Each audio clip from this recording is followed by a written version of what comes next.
Good afternoon to each and every one of our merry Marvelites. Welcome to a very exciting episode of Marvel Movie Talk, where we will, yes, absolutely break down the Loki finale, which you, not even just to watch this show, you should have watched it already.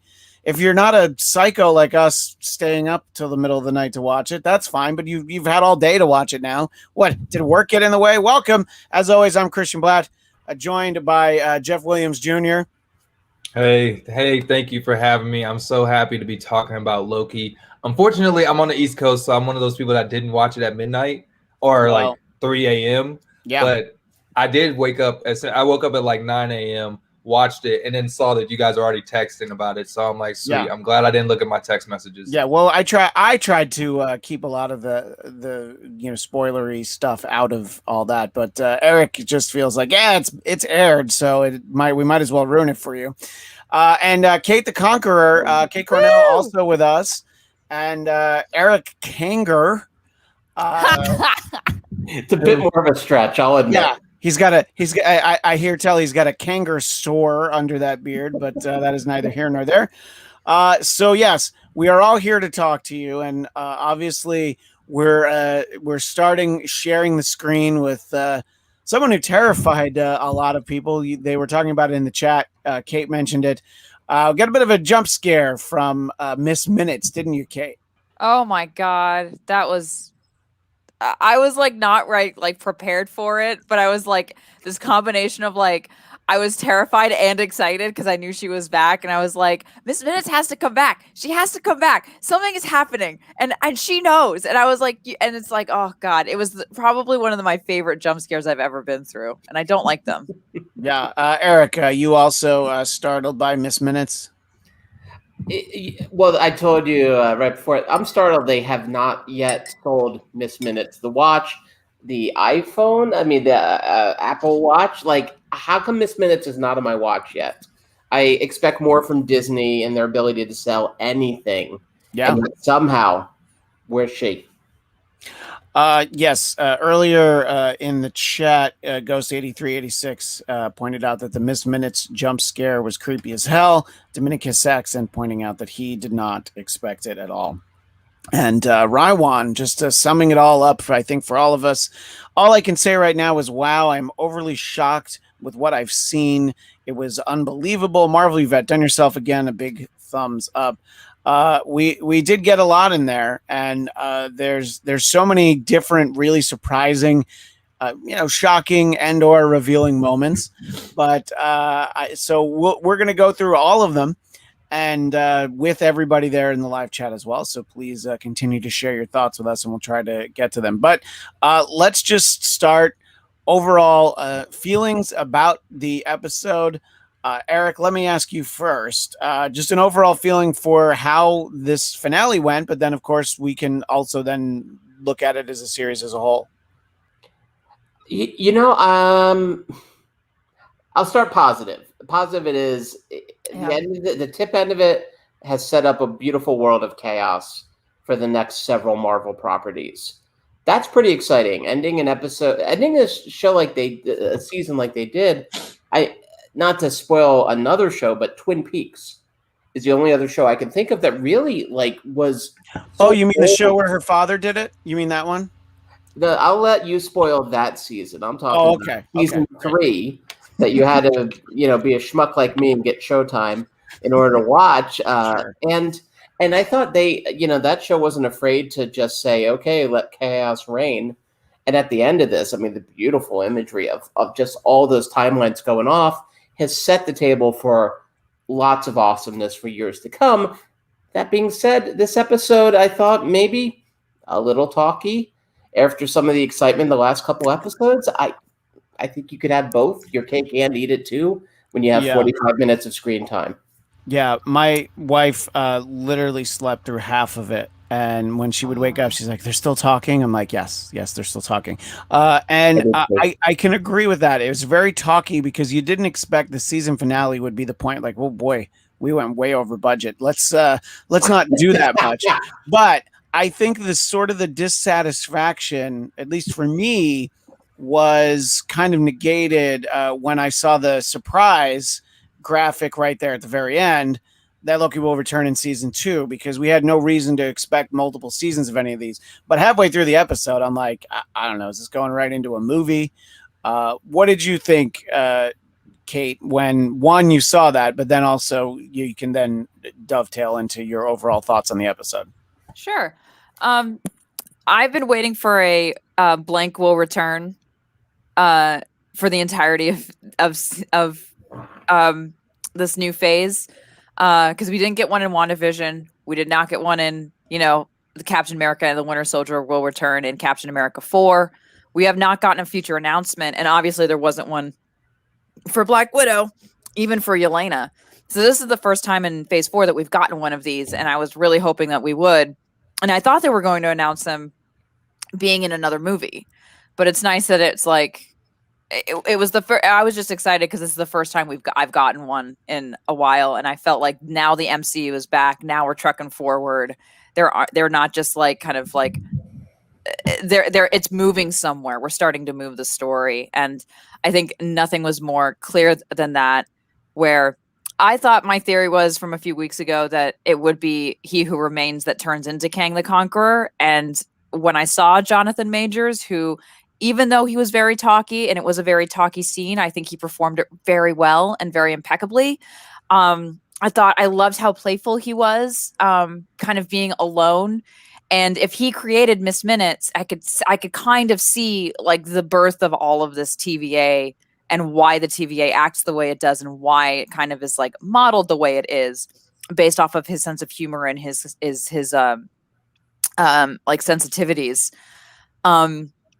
The amount of reach I had to do as an audience member, because Tom Hiddleston's Loki, Tom Hiddleston did great in this episode. And he did a lot of heavy lifting, because I knew that he wasn't gonna, from like, I think we all knew like from 4 episodes ago, he was not gonna betray her. And he was kind of going to do the right thing, or at least think about doing the right thing. And, as much as Miss Minutes is like, oh, you could have your throne, or you could have your, you could be in the same timeline together. And then when she switched to like, now, if you act right now, we'll also give you the Infinity Gauntlet. Exactly. And then you have this moment of like, oh, do you really want your throne? Just go take your throne. And you're just like, no, girl, like he's trying to get you to do the right thing. And it's just like the amount of like legwork I had to do as an audience member to like suspend my disbelief that, he might not be trustworthy was way too much for me. There was no setup that he would ever betray her, or that she had a reason to distrust him. So there wasn't any stake in that final fight scene. It was just a girl not listening. And it was really frustrating that like the point of Loki was that like, there's always a trick up his sleeve, and this time there wasn't. And it's like, no, this time there really isn't. It's kind of like, I really wanted that scene where he's trying to tell Mobius like, no, dude, you're all variants again to her. Because that stake was like, oh, this could be like, you need to believe him this time, and this is the Loki that cried, Fenrir. Like, you know what I mean? Yeah. No, and I think I just didn't believe it they could have finessed it in a way where maybe, I guess they wanted us to trust him as the audience, but they could have left it somewhat ambiguous. But I was never expecting him to betray Sylvie. Jeff, your thoughts on what we got in this episode and the fact that there will be more in season 2, someday. Yeah, no, I really enjoyed this episode. For all the people that were saying that there's a lot of talking, there was a lot of dialogue, but he was explaining, I feel like he was explaining stuff for the future, explaining stuff that happened in the past, explaining stuff that we had questions about. And then it was also great to see a version of Kang, because for every different iteration of, or whatever, all these different shows we've seen, we've seen WandaVision now, we've seen Captain America and the Falcon and the Winter Soldier. We've never really got a big bad, something that was like next, something that was like Thanos, something that was bigger. And we always kind of thought that those TV shows are kind of just packed to what they were, packed to the characters that they were. This is the first time we're seeing some big bad that's supposed to be in another movie, because years ago, all we heard about was Jonathan Majors is going to be in Quantumanium. Kang is going to be in Quantumanium. So to see him in Loki, to see how much this ties into not only Ant-Man in the Quantumania movie, but also now we're hearing that Tom Hiddleston's going to be in Doctor Strange. So is so much that this TV show is intertwined with the Phase 4. So I didn't really need there to be a lot of action. There was a lot of action last week.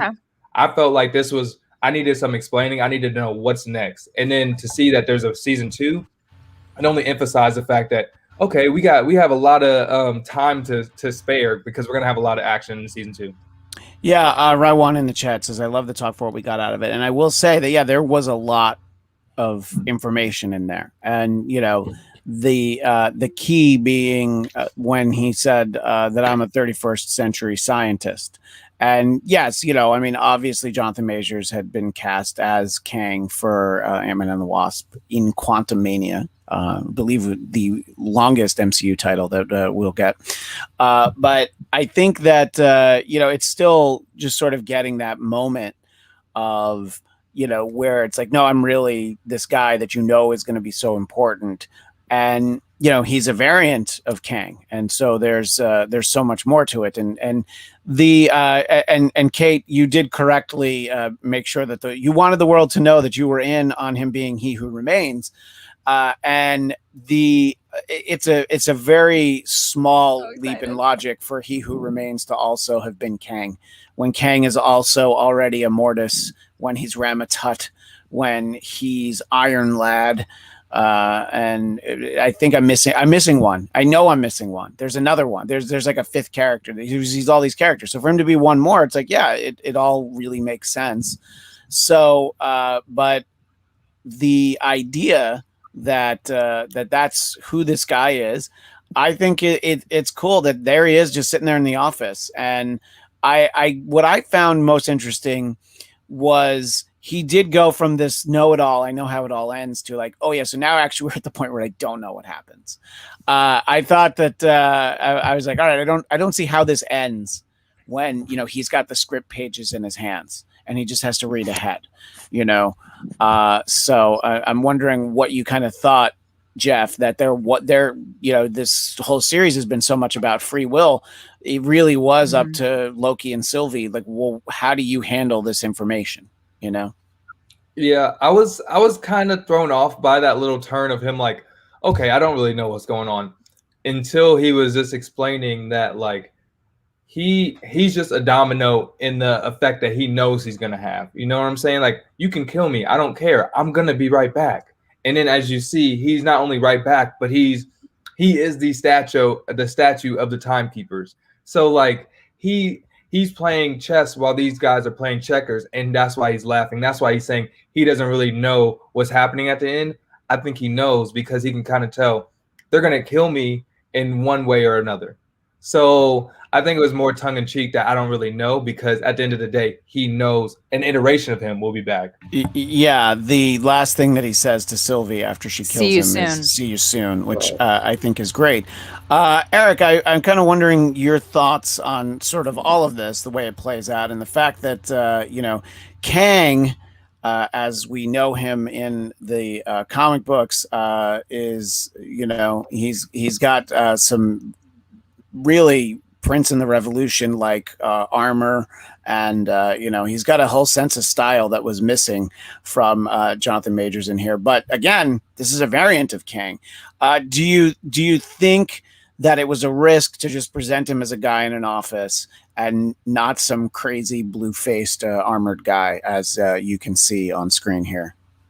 Well, I loved how bold they were with where they took the character of He Who Remains. So in essence, like, yeah, you could say, well, this isn't gonna quite be how he plays Kang, and yet at the same time, it should feel like, I don't know, a first cousin to Kang. Like, keep in mind, my first cousin is 6'4" and really thin, so which, I believe it or not, do not quite look like that. I know it might seem like that from this, but not quite that tall nor thin, but I think they went bold with this. Like, he was freaking crazy. And he seemed like a guy who was trapped in this little room for lifetimes.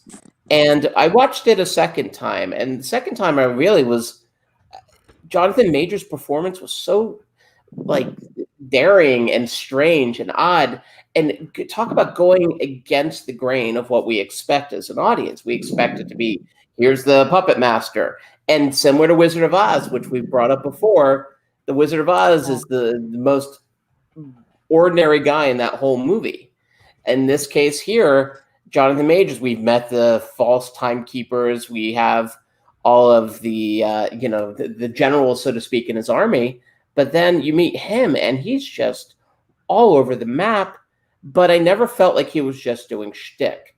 I feel like truly, Jeff, what you're saying about playing chess, he's playing chess in his head constantly. So you imagine, too, like, what's going on there. It's like what they always said with Superman. Part of the danger, the downside of his powers is he hears everything.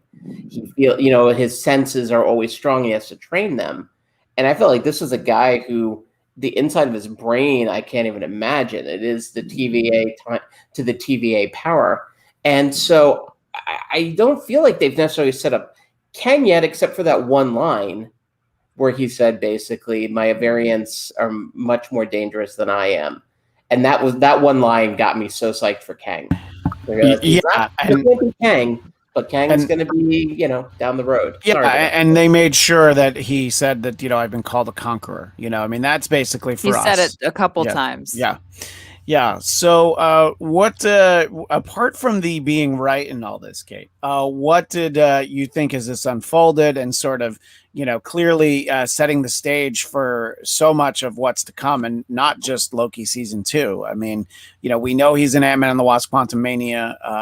There's the expectation now that it's, how can this story not translate into Doctor Strange and the Multiverse of Madness? This episode coined the phrase multiversal war, which I had never heard before. So right. What were your thoughts as you watched all this unfold, Kate? And I just want to say that I was just excited to I've been so wrong about every single series. Like, I don't know where this is going. I think it's this. Never mind. It's just like it's like every time you have a theory, the next episode's like, nope, you're wrong.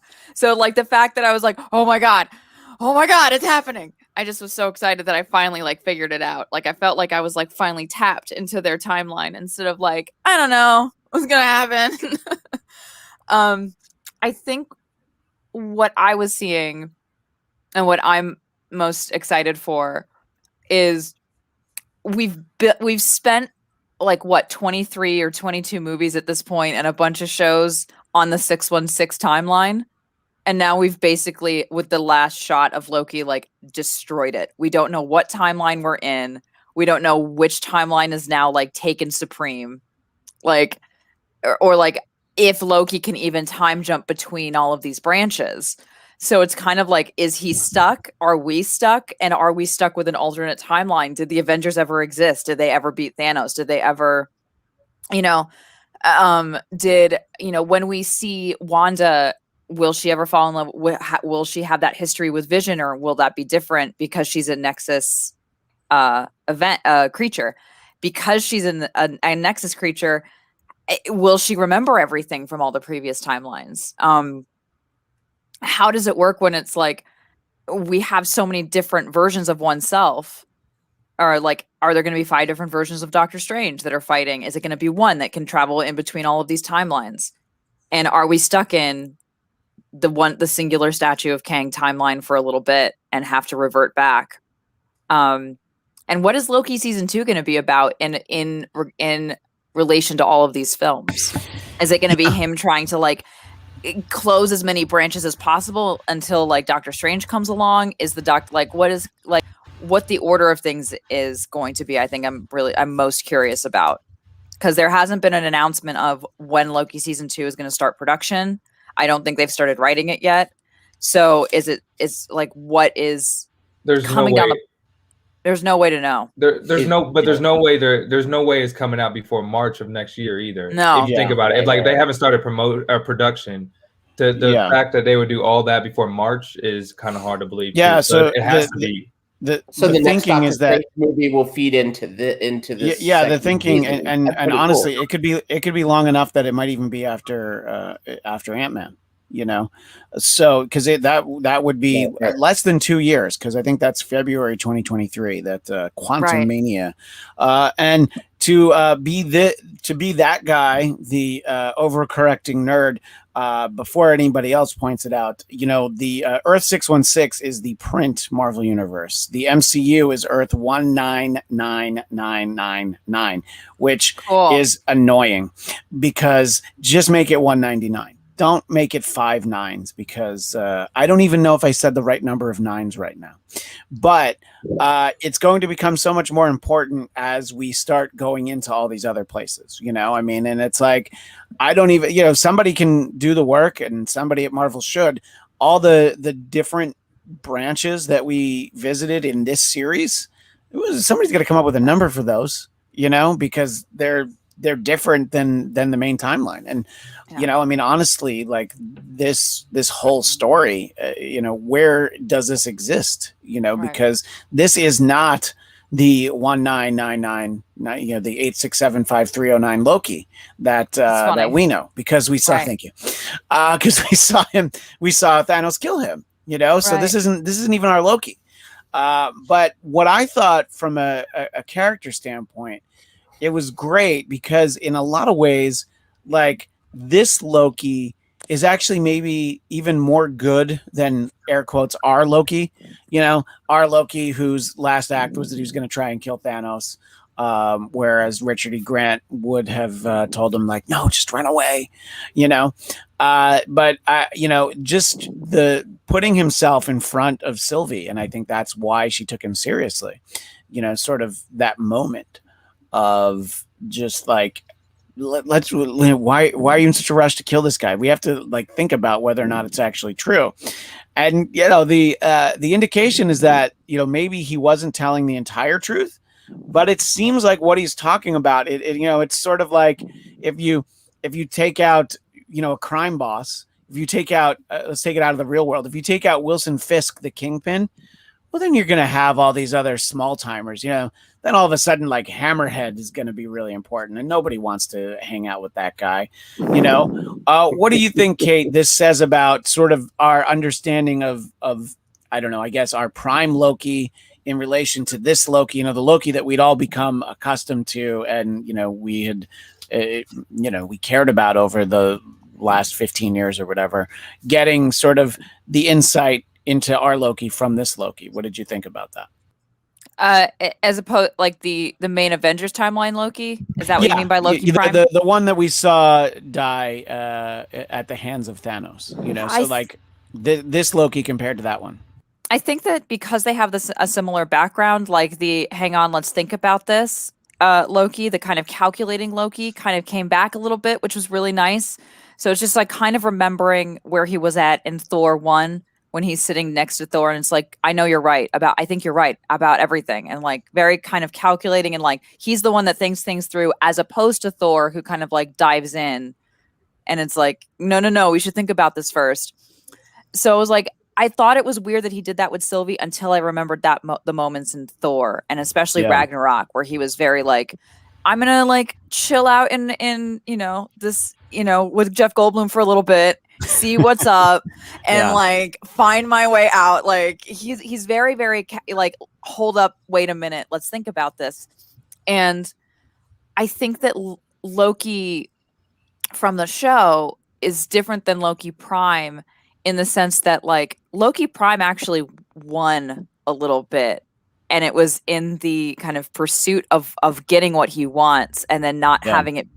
I think because Loki got to keep his face the whole time, he got to be himself a little bit more and discover who he was, because for a huge part of the MCU 1999 universe, he didn't have his own face. He had to pretend to be somebody else. Yeah. He was constantly pretending to be somebody else. So I think that the growth that our Loki has gone through is precisely because he could be himself and ask those questions, and be himself across other versions of himself, and be like, "Oh, I'm an asshole.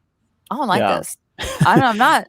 I'm not digging this. And then like actually change and as opposed to like, the goal is the only reason to keep pursuing. Yeah. And to your point about Thor, I would think that the Odin son never met a problem that he didn't want to try and solve by throwing a hammer at it. I think the idea that he's so much less calculating than Loki is probably a good indication of why they were able to work together so well, sort of in the Ragnarok period onward. Comment from Michael B. Seen it. It was meh. I don't see a season 2 coming, but I did have nightmares of time theories and alternate realities. There was a lot to think about at bedtime last night for those of us that watched at midnight. And by the way, Craig Robinson from across the pond watched it in chunks during the workday, so the talking didn't bother him too much. Yeah, I guess if you can break it up into little chapters, like watching it on a DVD. Eric, I'm sort of wondering kind of your thoughts on our understanding of Loki's plural. I think we really understand alligator Loki now, which we didn't, even 3 weeks ago. We didn't know anything about alligator Loki. But your thoughts on sort of Loki the character, and I guess it's the character's plural, our understanding of Loki now that we've sort of seen these 6 episodes. Well, first I need to respond. My name is being besmirched in the comments. I have only watched that pig scene 19,999 times, not the whole Black Widow. All right. So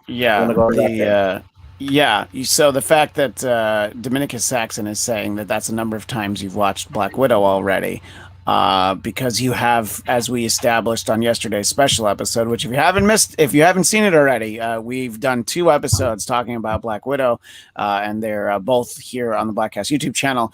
And yes, Eric is the only one of us who spent $29.99 to watch the movie. But you can. In my defense, I used my mother-in-law's account. So that worked out perfectly. She's using my account. Never mind. I bought it. Anywho, boo. Anyway, so Loki. One thing about Loki that especially Kate, what you were saying about kind of where Loki went, who Loki is, how he's a survivor. Really, what a great transformation Loki went through in this season. Yeah. What a complete transformation. Totally believable. It's a testament to the acting and to the writing, and it's only 6 episodes. So then it's also like, well, will we believe in 6 episodes? I mean, even I have another of my many tchotchkes and props. One of the great gifts I ever got. The entire Breaking Bad pilot told in emojis. It was a gift from my wife many years ago. That's incredible. I don't know where she finds this shit. That's amazing. But like that show had how many seasons for the remarkable transformation of Walter White? This is 6 episodes. And I am completely buying at the end of this 6 that Loki is really thinking about a cosmic greater good, and that he truly does care for Sylvie. And so I'm really curious, like yourself, Kate, like which Loki is going to show up next? Loki Prime, Loki, oh my God, Prime numbers, and what's the other besides Prime numbers? Which Loki do we get next? I don't know, but I was told there would be no math. I lied. I promised Punch and Pie as well. Didn't deliver.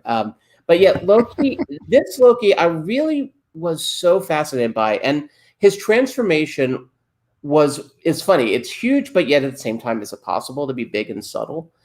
The idea that as it went on, I completely bought into this is who he is now. Like he has learned so much. He has done so much soul searching. And remember, like episode 1, 2, it felt maybe they were rushing it a bit.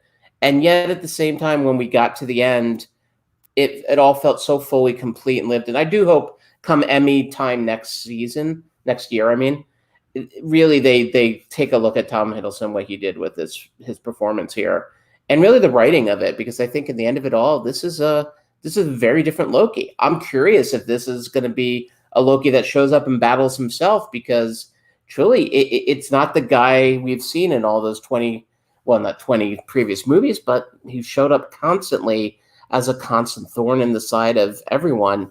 And here it finally feels like he's grown up. And I want to see more of this Loki. I'm curious now that you have that kind of knowledge and sense of responsibility, where do you go with it? So I also wonder if he's going to try to save her, or if it's like, is he going to try to save the? I was hoping that we would have like an enchantress like transformation of some kind, where she actually becomes a different version of herself. She's not just Sylvie. It's like by killing this person, maybe there's a transfer of something, and like we've seen bits of like the enchantress outfit. There, like the crosses. Yeah. On her sleeve, and like I was hoping for something that was like more transformative, where it's like, you know, Loki is Loki, and like she has become the enchantress, she's become something else. But I am curious about how that relationship is going to be going forward too. Well, and we might very well, that might be where this is headed, because we do have the next season to work on, where she could very well become the Enchantress. I want to talk about a big moment in the episode, and Kame Egan does a great job in summarizing this. My only criticism of the episode was the kiss between Sylvie and Loki. In my opinion, I think it was done more so for fan expectations than actually adding anything to the storyline. I can understand that point of view. I just wonder, would you have significantly more dissatisfaction if it didn't happen? You know, I went on record saying that I was a little weirded out on the whole thing, but I think that it was sort of inevitable that we were going to get it at some point. What do you think, Kate, in terms of, you know, did we need it, or did they just think like people are going to be flipping over cars and riding the streets like the Lakers won a championship if they don't kiss? I thought it was the weirdest kiss in television, but I was so into it. I was like, cool, I'm into it, because he was so okay. You have to understand. Sorry, I took a bite of something right when you because you didn't know I was going to ask you first. So I know. I was like, it's going to be Jeff. It's going to be Jeff. There's Jeff. kissing, so obviously that's girl stuff. So obviously I'm into it. But like, I've been waiting for Loki to have like something for a while now, and I'm just so happy that like Tom Hiddleston was completely vulnerable. He did that scene so well, and after all their conversations about like what is, you know, where does love come from, and is love, you know, where, like the question that he's kind of trying to answer, and I think like that's kind of what we're all trying to answer. And what was his response was, I just want you to be okay. And I thought that was so sweet and so darling. And like, I just want someone to treat me I want someone to look at me the way Loki looks at Sylvie. like I'm just like, that's a relationship goal, but not really. I'm so confused. But what was interesting about the kiss was Sylvie initiated it because she saw an opening. She took his tactic of manipulation against him. So she is not known for being manipulative. She's known for kicking the door down. She's not known for, wait a minute, let's think about this. She's known for playing the long game, enacting the plan, and now I'm on the run. Now I'm going. She's like, she's the one who prunes herself and like decides what she's going to do when she gets there. And the fact that she took one of our Loki's tactics and manipulated him and when she did the turn, I'm like, uh-oh, something's happening. And it wasn't a romantic kiss. It was almost like, close your eyes so I can get around you. That's how I think it worked, because she was still in that mode of, he's not going to fight me. How do I get him out of here? Which means that I think there's a part of her that cared about him too and was just hurt by him. But honestly, I don't think the writing supported why she was hurt. I think the writing supported Tom. And I think Tom did amazing with the amount of, writing that she did. And I don't think Loki would have initiated a kiss. I think, the fact that the kiss was manipulative and for her love was mischief from the beginning. And that it is completely plausible that someone who has been on the run all of her life does not have experience with these types of emotions, whereas Loki might have, being a prince even before Thor and exploring these types of feelings, and then maybe deciding they weren't for him because glorious purpose. But I think love is glorious purpose. And I think that's really beautiful. Jeff, in terms of relationship goals, do you think that the perfect match for everyone is to find someone who will at least have you think for a minute before you destroy the universe and rip the fabric of space and time? You think that that's probably the special someone that we all need in our lives? I mean, I don't want to speak for other people, but I need one. I need someone that's going to challenge me. It's also going to be like, you know what? Let's not jump off the cliff. Not right now, at least. Let's think about it. See if there's like some water at the bottom. But what's at the bottom of the cliff before we go? Yeah. No, I agree with Kate on a couple of different points, but for different reasons. And it made sense to me because just kind of circling back on some things, for Sylvie to kind of be manipulative, it made sense because she was there for one goal and one goal only. Like from her whole arc has been a straight line to find who's at the top and to kill them. So everything that she did made sense, even the kiss. Yes, it was some part of feelings for him, but she also knew that this was an ends to a mean. For him, I think it was the exclamation point that this Loki is more human. He has empathy. He has like emotions. We've never really seen that. He actually cares about someone else. We've never seen that in a Loki. The only Lokis that we've seen in the movies is that someone that cares about them himself, but it will work for whoever, because in the first Avengers, we think he's the big bad, but he's really working for Thanos. Like Thanos is pulling all the strings. So like he's always working for a bigger bad, and he's working for a bigger bad, but it's always for himself. If that makes sense. And now we're seeing him actually care about somebody and be humbled. And to Eric's point, the first 2 episodes, they were long, and like when we watched them, like, okay, there's a lot of information, I get it, but like give us the action. And then now looking back on it, it's like we understand why this Loki is so mature, why he's so humbled, why he cares about other people. He was just told in the first 5 minutes, yo, everything you thought about, everything you think about is wrong.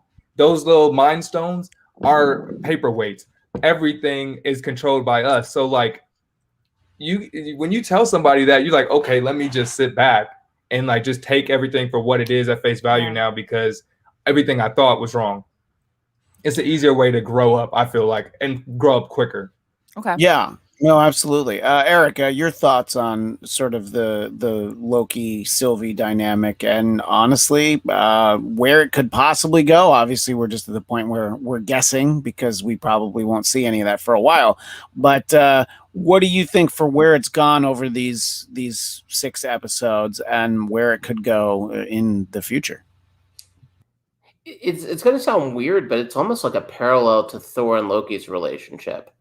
You know, where Thor actually does care about Loki. He always thinks, he says, he's my brother, and that famous line, well, he's adopted, which pissed off, by the way, everyone I know who's adopted. They weren't fans of that line, but Thor always thought there might be something more to Loki.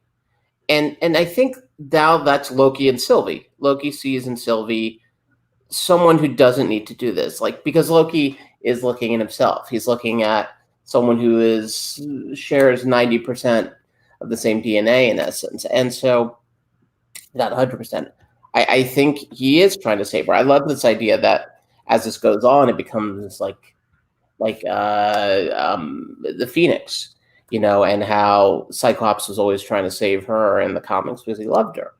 And despite the fact that she would cause such wanton destruction, I think that's what you got here, right? Sylvie is now in this position of power, and how she's going to wield it is going to affect a whole bunch of stories. And will Loki try to save her from herself? I think that's such a fascinating dynamic. And you really hit it too, Kate, like the idea she took a page from the Loki playbook. It's like, if I kiss you, that's the distraction you need. Although I do think it wasn't just that. There is a genuine feeling she has.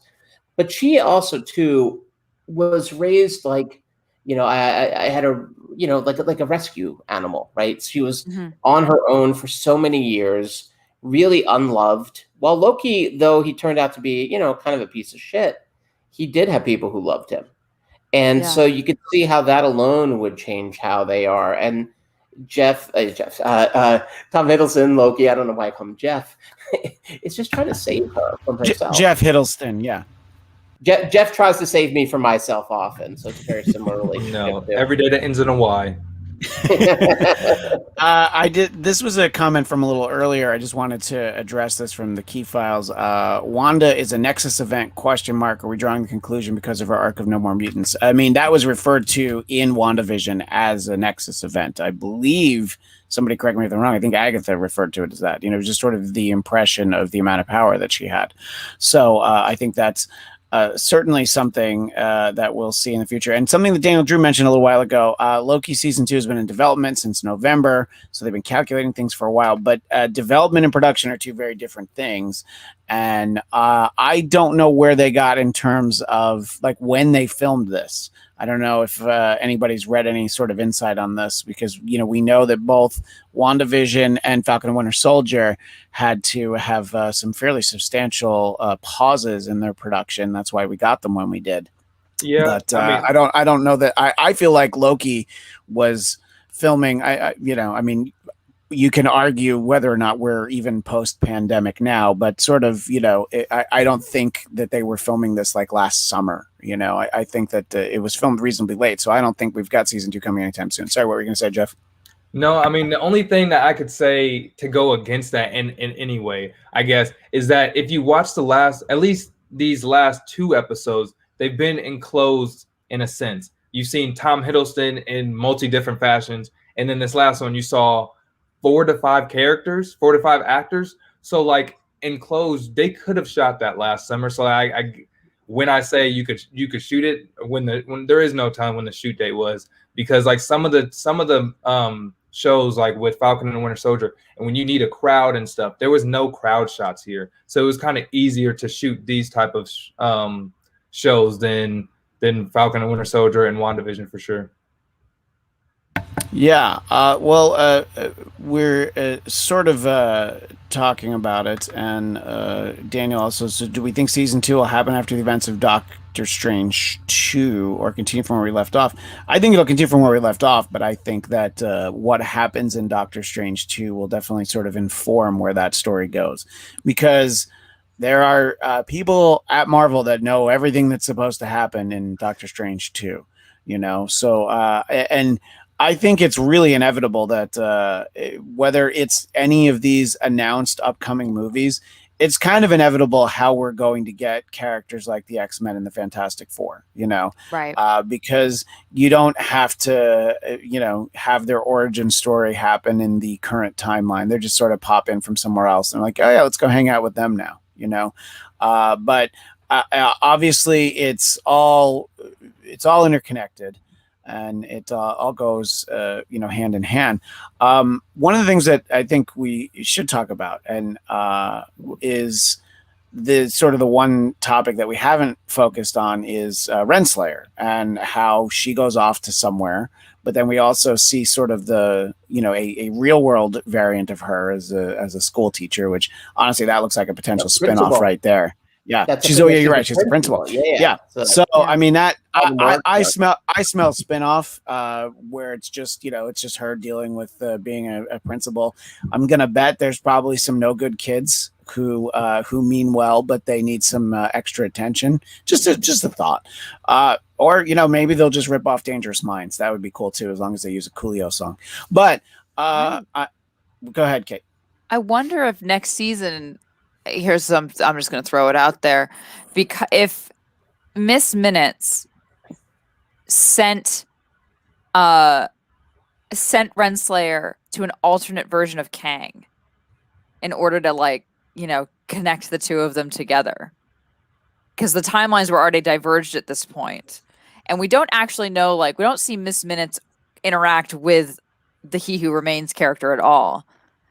And I wonder if Loki is just going to go after Renslayer and just try to, because she's the easiest person to try to find through time and find through all of these multiverses. And I wonder if that's going to be season 2. Yeah, no, I think that it would certainly be something to explore, and I mean, you don't set it up for no reason. What do you think, Eric, in terms of what we might get out of the Renslayer story? Well, we talked before how she's connected with Kang, so I guess she's Mrs. Who Remains. Would that be her married name, or Mrs. Mrs. the Conqueror? It's Mrs. the Conqueror. Yeah, that's what it says on their monogram bathrobes. Yeah, absolutely. Yeah. MRSTC. Yep. A lot of letters. Like little T, like big C, little T con. Right. One thing that, please correct me if I'm wrong. Okay, they go back, they find that like it's Ren, I'm calling her now Ren Scholar, who is running a school of no good nicks. And her name is Rebecca Torminent, which is one of her aliases. It's on her thing in the background. Somehow Ren Scholar is a better name than that. I know. That's amazing. Wasn't saying it wasn't. So they go back. It's like, hey, proof, we're variants. How does that pay off? Am I missing something? Because I feel like they set it up, and then I was expecting, okay, now all of them are gonna revolt, but then that didn't really happen. So what was the payoff of then other ones of the guards finding out their variants? Like that was the thing. Christian bye. By it. No, now shit gets real, y'all. He's been holding us back way too long. We're now free. Let's go, Eric. Let's go, Jeff. Exactly. We're going to talk so much crap, and he's never going to know. Nope. Oh, snap. Device. I just want to talk about I just want to talk about Shaun the Sheep now, Farmageddon, which I strongly recommend. He got pruned. He did. I did. Yeah. But in terms of what happened with that storyline, Eric, I think it's sort of like when people saw Endgame, they're like, yeah, but what happened to Loki? It's just something that they're going to tell us, like where did White Vision go in WandaVision? It's just, I don't think we're supposed to get that.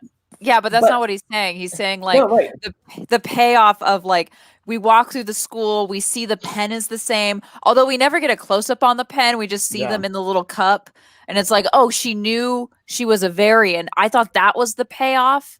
But then like she only reveals it. It's like, oh, wait, Renslayer? No, that's not Judge Renslayer. And like there was no payoff to B-15 telling everybody. Right. And so I think that was the major concern on the there was so much time spent on the Loki Sylvie He Who Remains section. We didn't really get a lot of Renslayer and how Mobius, because it was kind of comic relief, like I'm gonna go after you. Oh, never mind, you win. Yeah. And like there was it was kind of like the comic relief section, and then it was like for all time, always, and we're in a different timeline now. I think Mobius, B-15, Renslayer, all of that, I think is going to factor into season 2. But of course, if we're going to talk about all of this, there is sort of the interesting reveal at the end that they have no idea who Loki is, and they're just like, what's your name? What's your department? So that, that was a bit of a surprise. And I'm just going to, as with so many things, just have to have faith that they'll have it, make sense in an interesting way. What did you think when you saw that, Jeff? Whoa, hold on. Who are you? Are you Luke Wilson? I don't even know you. What did you think with this idea that they don't even know him? They don't remember him. And as we mentioned earlier, there's the Kang / He Who Remains statues everywhere. Yeah, I just saw Craig Robinson's thing, and that's what I thought was the answer to you guys' question. Do you mean the mini revolt? I feel the almost revolt was a great misdirect for the twist end with Mobius not knowing Loki. Sure, yeah, right. Because I thought when they were revolting and running around, that was them all knowing, oh, we're all variants. Let's get out of here. I don't care about you, Loki, because technically he's one of us in that sense. And that's what I was like, okay, that's fine. But I agree with you guys. I don't really see why did we see that scene, because it was like kind of pointless. Like, oh yeah, we're so close to finding out. And then what, does no one know now? Does B-15 not know anymore? Does Mobius not know anymore? It's like, where are we? And I was kind of like, all right, we tried all that just to just to go right back to stage 1. Was kind of a letdown, but I'm with you where Christian, where it's like, you kind of got to be hopeful and be like, they know what they're doing. They set up a season 2, so like this is part of it. I just hope we don't spend more than one episode reminding them who they are. No, Daniel Drew. I'll just to piggyback on that. Yeah, with most shows, you feel like they always do know where they're going, except for Lost, where they had absolutely no idea, and it showed. I'm sorry, Kate, what were you going to say? No, Daniel Drew had a really great comment about what does he want us to do in referring to Kang. So it's what I didn't think about until just now. So thank you, Daniel Drew. Was they actually, as opposed to the previous version of the TVA that we know that exists outside the timeline, not knowing who the timekeepers are and not knowing that Kang exists and not knowing about He Who Remains. Is this the universe where Kang is like, I am here, I own you, do my bidding? You know what I mean? Like, is this the version of like the TVA is his weapon now? So I'm actually like, I didn't even think about that. And that got me like super excited. So thanks, Daniel. Yeah, and look, there's so much to consider and ponder in the the weeks, months, years ahead until we get more of this. But I think we're going to be dealing with Kang and Kang-related issues. I mean, it makes sense that we were talking on this show recently about the idea of the next big bad and the fact that Kang is the one that has obviously made the most sense from the stories that we're getting. And then you just have to wonder, at some point they're going to go for even bigger bads, and do they just go for size and we get Galactus at some point? And, and then, why are they going to have Vin Diesel be the Silver Surfer just because he's bald? There's all these questions that I think will be in our lives at some point. There's a couple of other non-Loki, non-Black Widow things to talk about. In our previous episode, which we did yesterday, and if you haven't seen it, but you have seen Black Widow, you can find it on the Blackcast YouTube channel. We talked about the Emmy nominations. And just to quickly review, WandaVision nominated as a series for best limited series or anthology, which is a category change that exists only because of American Horror Story. That is why that is the name of that category, because it has over 23 nominations, including all creative and production stuff. So yay. Yes, yeah. So and then actor awards for Elizabeth Olsen, Paul Bettany, and Catherine Hahn. And then also our new MCU friend, Jonathan Majors, has an Emmy nomination, but for Lovecraft Country, which HBO made sure to get in and cancel before Emmy nominations came out, because if they announced that today, I'd be like, what? They just got nominated for an Emmy. It got nominated for a lot of Emmys. Like that show is so wild. Like people are already mad, but like this just like, oh, you guys are stupid. Yeah. No, exactly. And there's that. But then something that we weren't aware of when we did the show yesterday is the Emmy nomination for guest actor Don Cheadle, who is in the first episode of Falcon and Winter Soldier. And here's a couple things. One, I love Don Cheadle ever since I saw him as Sammy Davis Jr. in that Rat Pack movie for HBO. I have nothing against Don Cheadle. I like Rhodey. He did not really stand out in that episode. It shows that the Academy voters watched the first episode of the show and were like, all right, I guess. Because, again, not to sell short Don Cheadle, Carl Lumbly, who played the older Black Captain America. Isaiah. Isaiah, thank you. I mean, if anybody should be nominated for guest actor, it's him. Yeah. And but what it calls more attention to is the fact that Falcon and Winter Soldier was eligible, but that was the one nomination it got for the guy who just so happens to be a movie star, and it's like, I guess. Christian, he's in it for 90 seconds? 98 98 seconds. Which means the banker, my least favorite character, maybe in history, was in it longer. Look, I think that's what this is really about. We're upset. We're upset that the banker didn't get nominated. What were you going to say, Jeff? I'm going to be the devil's advocate. He played an integral role in that scene because you need and I say this because you need another Black person to tell a Black person that you need to stop getting in your own head. Because in that, if we're remembering what scene it is Don Cheadle saying, bro, you need to take the shield. And him saying I can't do it because of all the white history behind it, and it wouldn't really work. And you still need that conversation to be had. and it really wouldn't work with anybody else in the MCU. So like, I agree, this was needed. It was integral, but I want to be the devil's advocate for a quick second. I totally agree. You're absolutely right. Look, from a storytelling point, for a storytelling point, it is important. It is an important moment, and it's good that you called attention to it because I was far more dismissive than that. But Carl Lumbly still being the more obvious choice. Oh yeah, you know, without a doubt. And Anthony Mackie should have been in an actor spot too. Like I was really upset about the whole thing that they got one and WandaVision had 24 and everybody. No, I love WandaVision. Don't get me wrong, but like I'm just saying, like it's just like the disparity is like so you just didn't watch it. You know what I'm saying? Like it just didn't make any sense. Yeah, it was just a lot.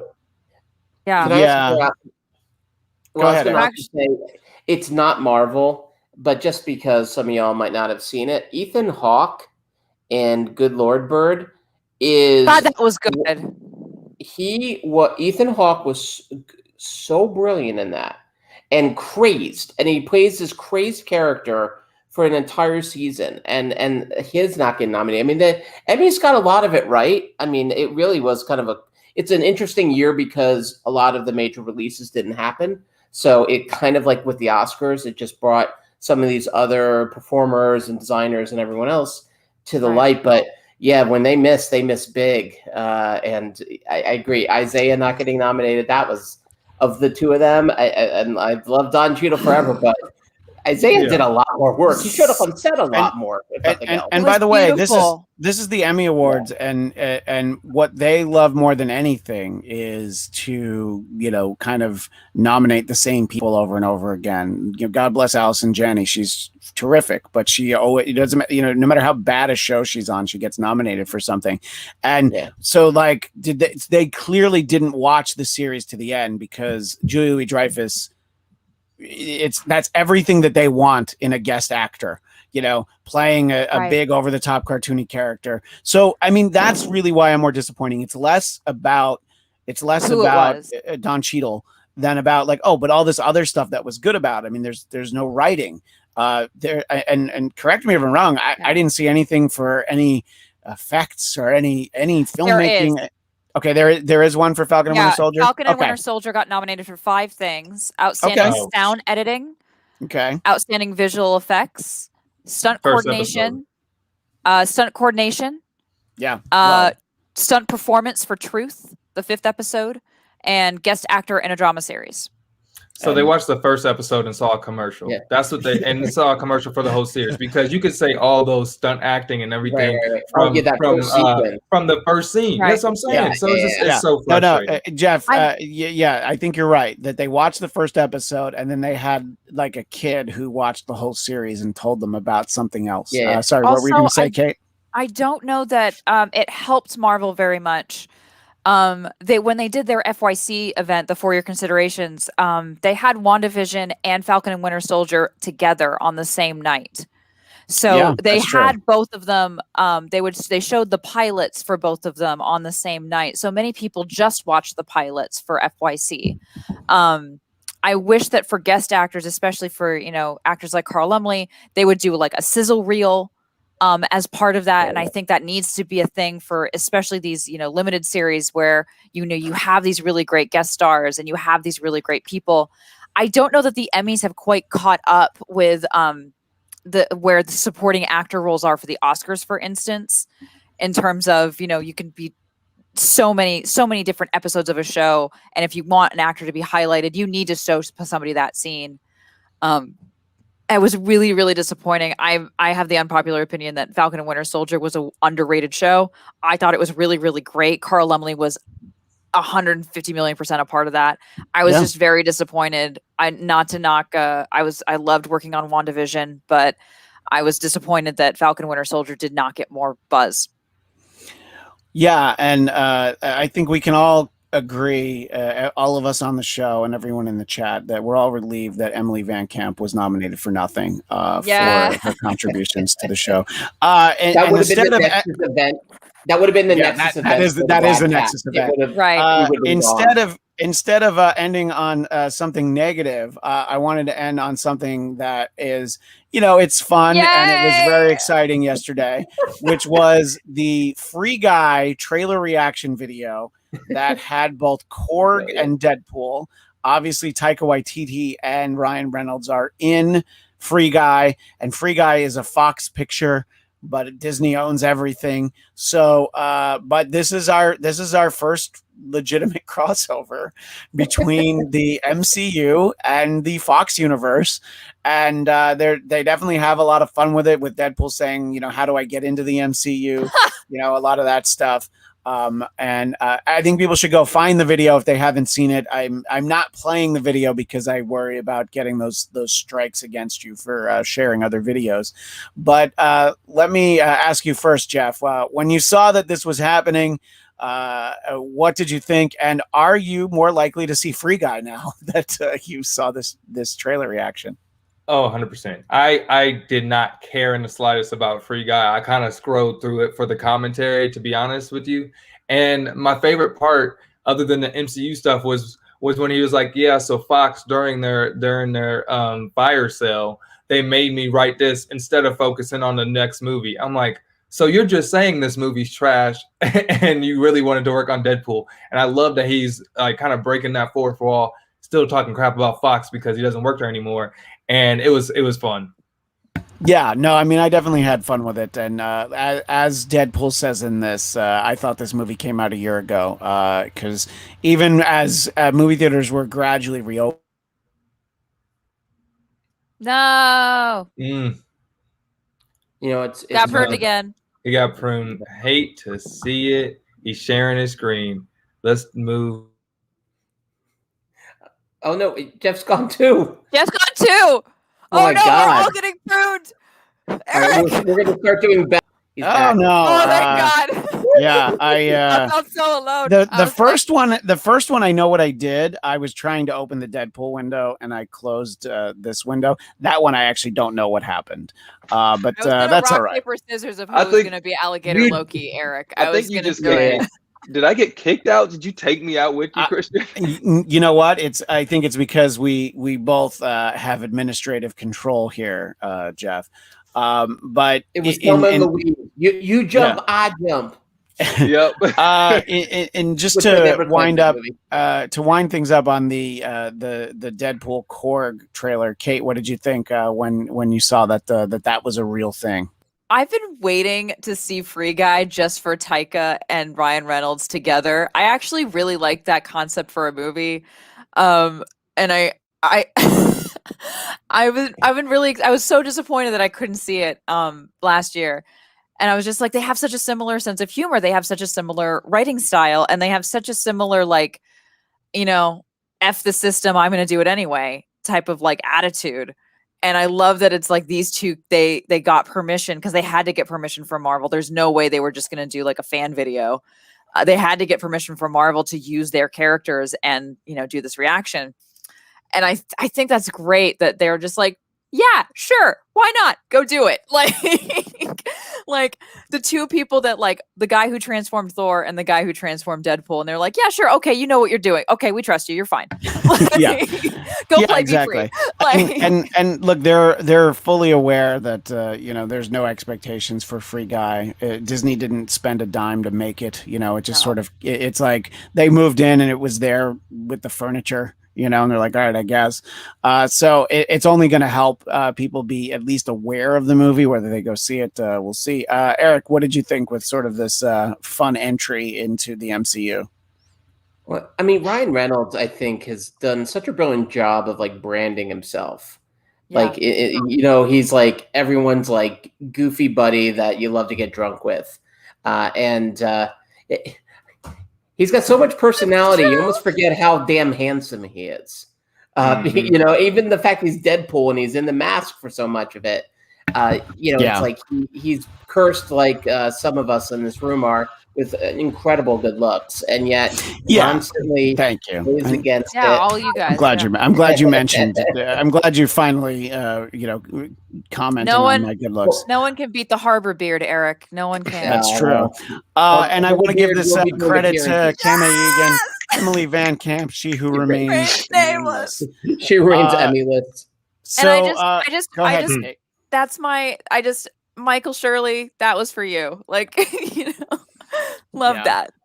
Well, now that we have reached the end of Loki, we do have some extra credit that our own Eric Conner is responsible for. Oh, God. And since we'll talk about Michael not being here with us today, we'll start with the Michael Shirley Loki variant, which we have shown previously. And I think that... Yeah, and of course, I know that we've seen the Kate one before, but this is a little bit more time consuming than it should be to actually share each of these. But that's all right, because we have a very active live chat. We have people talking about a lot of stuff. So anybody who sees anything, any of us that they want to comment on or include in the conversation, please do that. But we have Kate there. That's great. The Kate Loki variant. But there's a couple. What picture you took? I'm like, where is it? Yeah, that's a great question. Where's that picture from? You notice it's through your window. Got it. Late at night. That was you throwing rocks at my window. I'm just like, what the fuck? Yeah, I was wondering where the flash came from. It was like, right. And Eric did a great one of himself as Alligator Loki. So that's exciting to have. And I want the beard to be like the rest of the jaw. Okay. I can adapt. Can we like make that happen just for me? We don't even have to put it out. So you can do a revision for our next episode. Do a variant just for me. I think that a very dapper Jeff Loki, I think, turned out quite well. And, the fact that you've got the Richard E. Grant costume, I think is the perfect fit. And then, of course, I wouldn't be me if I didn't save me for last. So that was kind of inevitable that I think that I would do that I would end on the one that is in fact for yours truly. Christian is inevitable. Is that what you just said? Really? Yes, exactly. Just like Thanos, I was indeed inevitable. And we will share the which is the vote Christian picture that Eric is responsible for. So thank you. And just anybody in the chat, you want Eric to make one for you, just go ahead and email him. That's fine. Yeah, we'll give that out next time. Please send that to me. I'm posting that on Instagram. Like it's gonna be my story as soon as I get it. I want people to know the Jeff variant. Look, Dominicus Saxon saying, I think what we're all thinking, Blatt for president. And also Dominicus Saxon, I did not get my say anything moment. I just Eric with the boombox over his head outside Kate's window. But I only played the theme from Loki. That's true. That's why I was like so confused. No, wow. You didn't want to have to license Peter Gabriel. I mean, that's very expensive. No, that's expensive. Nuts. Anyway, so that's the fun that we've had with Loki. Obviously, we can continue to talk about Loki in the weeks ahead. The next big benchmark for this show and for the MCU will be What If, which is on August 11th. And just before somebody's birthday. But boy, I don't remember who. Oh, it's Kate. Whee! So Kate's birthday present will be What If. And somebody in the chat mentioned earlier, will any of these branch realities from Loki, will that be sort of a setup for What If? I think that would be really cool. Yeah. I would be surprised if it happens, just in all honesty. If one of these branch timelines puts Loki at my doorstep on my birthday... Thanks, Marvel. Yeah, but it's going to be alligator. It's going to be alligator Loki. It's going to be alligator. That would be the best. One thing, I mean, think about taking a selfie with alligator Loki. By the way, dude. I'm sorry. What were you going to say, Jeff? I was like, one of the things Tom Hiddleston was on Jimmy Fallon, Kimmel. He was on one of the Jimmys. Yeah, all talk show hosts are named Jimmy now. Even Stephen Colbert is named Jimmy now. What were you going to say? But no, he was talking a little bit about What If, and he mentioned that he was doing the voiceovers for it. So he's like, it's so fantastic. It's going to be a lot of random stuff, but a lot of things that's integral in the MCU. And he threw that in at the end, and I'm like, wait, so we're getting this is gonna be part of the MCU because Yeah. I always thought it was just like another universe, almost like MODOK in a sense. But with that said, Jeffrey Wright's going to be the Watcher, so I'm interested to see if Jeffrey Wright's going to be the Watcher in the MCU that we know. So like just the way Vision was a voice before he was the actual Vision, so it was like Paul Bettany. So it was like I'm really excited for that. And then one other random point we met, I forgot about too. You said Ryan Reynolds. Wolverine has been Hugh Jackman has been teasing us recently, and he's playing with my emotions because I want another Wolverine. I want him back. I want him back as Wolverine. I want him to be. I want him to come back as older man Logan. Like I want him to be even older than he was, and I want Patrick Stewart to be 115 as an even older Charles Xavier. That's like I'm not dead. Like the claws are like his little like cane. Also, I know people have to go, but oh god, now I just lost it. Darn I got nowhere to be. It's all right. No. If no one has seen the Sebastian Stan video that he posted on Instagram, of him in the booth doing What If, it's so freaking funny. Cool. I'm about to watch that. It's so good. Go on Instagram. Sebastian Stan has posted a video of him just like doing all these weird sounds and going like, "Is this okay?" Yeah. He wears a metal arm even when just doing audio. So I don't even know if the actors who are in it understand quite what's happening anymore. So Kevin Feige's got to be like super, super, super on point with his performers. But also we have Eternals coming up, and I have no idea what Eternals is about. And I know the comic book, and I'm just like, I don't know what this is about. Yeah, I've said this before. I read a 12-issue Eternals series, the Walt Simonson one from 1985. I don't know anything about. I remember some of it. I remember like 3 character names. I don't know what it's about. I don't know anything about it, but I'm like, I'm just going to go and see it. And Craig Robinson mentions the Simpsons Loki crossover, which I thought was cute because they had Tom Hiddleston in it. I thought it was kind of fun. Those 5 minutes are the first new Simpsons content that I've seen probably in about 4 or 5 years. So it felt good to make sure that they're all doing all right. So as for our show, this show will be in its spot next week. I think I might be pre-recording an episode with getting some different people to talk about Black Widow because honestly, people are tired of hearing Kate and I talk about it. We've already done it twice, but I'll still be there. So maybe I'm just trying to say I'm just trying to get some other friends, and it's TBD who's going to be on, but I think I'm going to have to record it at a different time. I feel kicked out. Yeah, well, you should all feel kicked out because I'll be doing it outside of this window. And then I believe August 4th is the Wednesday before What If premieres. And that day we'll have a friend of mine who does a Disney blog on with us. We'll all be on to talk about my trip to Avengers Campus. And I've got pictures that I've been saving, and I have some merch that I bought that may or may not have been overpriced. None of those Renslayer pens yet. No Miss Minute clocks, but as soon as they have them on sale at Disney's California Adventure, I'll be sure to let everybody know. So you'll find some version of this show in the weeks ahead in this same spot, but we'll be back locked in for August, that show that I just referenced, and then also for What If, which I don't know how many episodes that is, but the real question is we don't know what we get after that, but we'll get Shang-Chi in the beginning of September, and it's MCU adjacent, but Let There Be Carnage is at the end of September. So wow. We've got no shortage of stuff to talk about in the weeks ahead. We appreciate everybody who's stuck with us through these Disney Plus shows. Please continue to watch. We appreciate it. And it's so much fun to have everybody in the chat. But until the next time, let's go around and everybody talk about how they can keep in touch with you. Kate, where can we find you? You can find me on Instagram and TikTok. I promised I'd do a video. I did not do a video. So eventually I will do a video.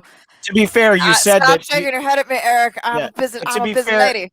To be fair, you said that You always say you do a video and then you're not going to do it. So you prepared us for you not doing that video. I'm hitting refresh, nothing. No, it's okay. One day I will do one. But I'm still there. So Cornellable at Instagram and at TikTok. Please continue conversations with me. And Jeff, where can people find you? You know, I haven't made a video in a while either. I like to blame. It literally started when I went on vacation. So it's like I never came back from vacation, but hopefully I will be back soon, probably when I get back to Los Angeles. But nonetheless, you guys can continue the conversation at Jeff Will Jr. on all your social media platforms. I appreciate you guys sticking with us, and we love talking about the shows with you guys. Jeff will start a support group. Yeah, and yes. Daniel Drew in the chat mentions What If's 10 episodes, and season 2 of What If will also be 10 episodes. And Eric, where can people find you? Well, since 3 of us have been kicked off this island, we will start the Kang Cast, which will be Thursdays at 7 in the morning. That's of course Moroccan time. Yeah, and I'm going to share pictures and stories from my trip to the Sam Adams Brewery. So it should be an exciting time, complete with a slideshow. And you could reach out to me at Count Eric Conner over on Twitter and the Instagram for more information about which is better, cherry wheat or cordial when drinking with your 10-year-old son. I mean, that is an important frame of reference. And as always, I can be found on Twitter and Instagram at ChristianDMZ. And you can please subscribe to the Blackcast YouTube channel, BLADTCAST. You'll get this show, our show Biden Time, and the titular Blackcast. But that is all the time we have for now. We will see you next time. And as the great Stan Lee would say, Excelsior!